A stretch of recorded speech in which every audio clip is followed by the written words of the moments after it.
let's have a look at the railway tool. I just finished making this UI, so you don't have to dive into this node setup, which can be a little bit daunting, especially if you're new to Houdini. So this UI is aimed for user friendliness. And like with the road tool, you have the heightmap import, but new is you have modules import. So you can decide to load custom sleepers and tracks if you like. These ones are from Elm Creek and comes complete with UVs, so you can just plug and play. Right now I have an external curve loaded, which is from one of the maps I'm creating right now. But you can also select to use a custom curve made directly here in Houdini. So let's have a look. I click and drag to load this node here up into my tool. And in a matter of seconds, I get everything I need. I get the railway tracks, which will be exported as an FBX, complete with UVs. And I also get this spline. The spline can be used for the train system, so that's exactly where the train will go. It can also be used for texturing if you like, if you have the scripts for that.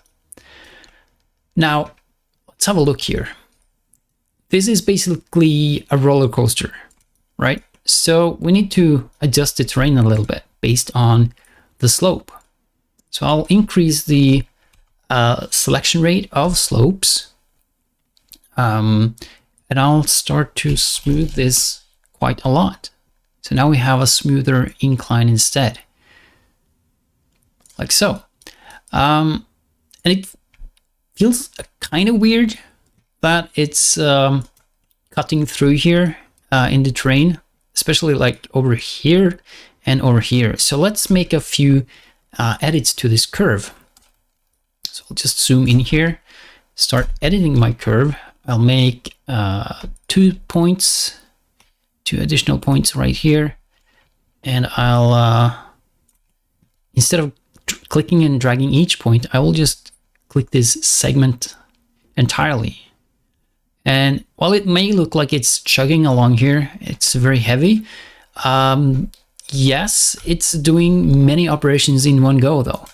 So it's placing a lot of sleepers based on the length of the curve. It's bending the tracks and it's manipulating or deforming the terrain. Let's have a look over here as well. You can see here in the ghost that it's a very steep hill and it's cutting through the terrain. So maybe we could place it down here instead. So let's do just that. I can start with deleting these points actually. So that's a big change just there, but I can add a couple more points here just to make it more interesting as well. So I click and drag over here. Now I can see that it's flowing much better.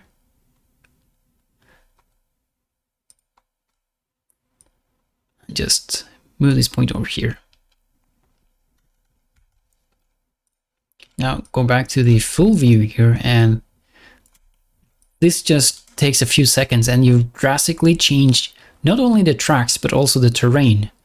And you can do all sorts of previews here if you like before you commit, before you send it to GE, and it stays that forever. As an added feature, I have added a preview train.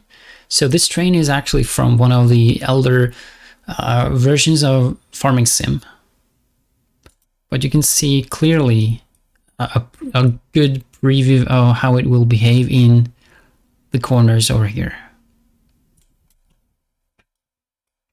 And yeah, it's a good preview that this is where the train system will go.